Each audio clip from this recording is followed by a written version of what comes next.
भव्य आयोजन के सभी आयोजक, यहाँ अध्यापक और बहुत ही प्यारे बच्चों, मैं आप सभी का धन्यवाद करना चाहती हूँ कि आज आप सब लोगों ने मुझे ये अवसर दिया कि आपके इस कार्यक्रम में मैं आ सकूँ और आप सबके प्रदर्शनों को देख सकूँ और आपके मूल्यों के बारे में जान सकूँ। आज थोड़ा सा समय मेरे पास कम है, भाई साहब ने जैसा सही कहा, तो उतना समय मैं आप लोगों के साथ नहीं बिता पा रही हूँ, पर इस अल्प समय में जो प्रदर्शन आप लोगों ने मुझे दिखाए, जिस तरीके का अनुशासन मैंने यहाँ देखा, उसको देखकर सच में मैं बहुत ज़्यादा प्रभावित हुई। और संचालक महोदय ने एक बड़ी अच्छी बात बोली कि ये वो बच्चे हैं जो मोबाइल से दूर रहते हैं। मैं भाई साहब का अनुशासन जानती हूँ, देखिए मैं भी मोबाइल नहीं लाई हूँ। मुझे पता था आज आपके यहाँ आना है, मेरे पास कहीं पर भी मोबाइल नहीं है। और ये देखिए बहुत ही अच्छी बात है, आपको लगा होगा इस एक वाक्य के ऊपर मैं क्यों इतना ज़्यादा जोर दे रही हूँ। हम समझते नहीं है कि हमारे जो 24 घंटे होते हैं वो कितने बहुमूल्य होते हैं। जो अच्छा करता है उसके पास भी 24 घंटे होते हैं, जो उतना अच्छा नहीं कर पाता है उसके पास भी 24 घंटे ही होते हैं।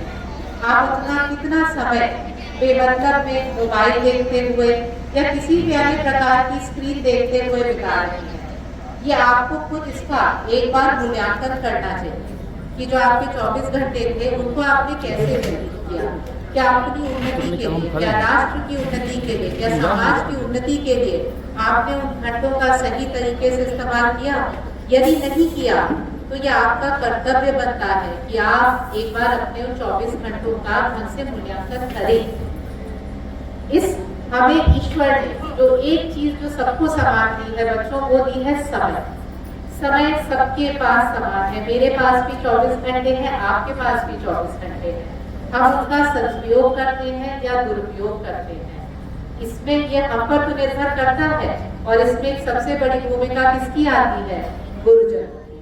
और ये आपका सौभाग्य है कि आपको ऐसे गुरु मिले हैं जो न सिर्फ आपकी बौद्धिक क्षमता, आपकी शारीरिक क्षमता, आपका राष्ट्र के प्रति प्रेम, कैसे आप एक जिम्मेदार नागरिक बने, एक दर्जे से दूसरे दर्जे जाना बेटा मात्र जो ये विद्यार्थी जीवन होता है, इसका उन्मूलन या इसका मूल्यांकन सिर्फ इससे नहीं किया जाता। हम एक दर्जे से पास हो गए, दूसरे में चले गए, हमने 12वीं कर ली, फिर हमने अपना ग्रेजुएशन कर लिया, नहीं।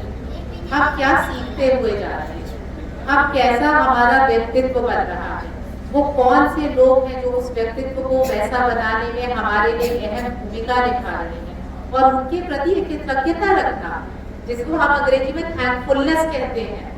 हमें ईश्वर ने बहुत कुछ दिया है। काफी बार हम क्या सोचते हैं, किसी को ज्यादा मिल गया, मुझे कम मिल गया। अब मैं आपसे क्या कह रही हूँ, समय तो सबको सेम मिला है, वही 24 घंटे मिले हैं, हम सभी को समान मिले हैं, उसमें ईश्वर ने किसी के साथ ऊंच नीच नहीं करी। आप कैसे उसका अच्छे से सदुपयोग करेंगे, वही आपका निर्भर करता है कि आप आगे चल के कितने अच्छे नागरिक बनते हैं, कितने अच्छे व्यक्ति बनते हैं। और सबसे महत्वपूर्ण आपके माता पिता और आपके गुरुजन, ये कुछ ऐसे लोग होते हैं बच्चों जिनको और कुछ नहीं चाहिए होता है, मात्र आपकी खुशी और आपका अच्छा स्वास्थ्य चाहिए होता है।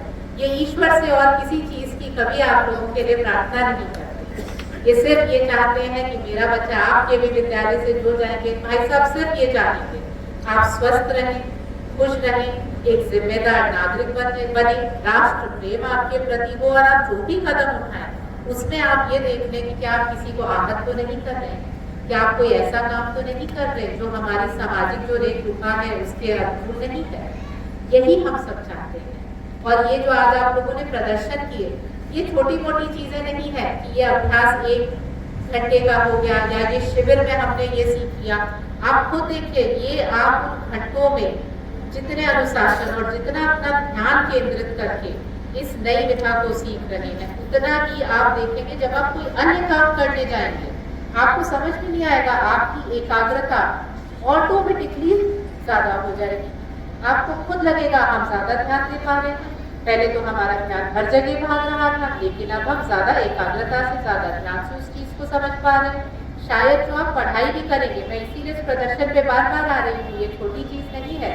ये जो अभ्यास है, जो आप यज्ञ करते हैं, जो आप अपने वेद मंत्र सीखते हैं, जब आप कॉपी किताब लेकर भी बैठेंगे बेटा, वही चीज जो आप 2 घंटे में करते हैं आप आधे घंटे में करेंगे।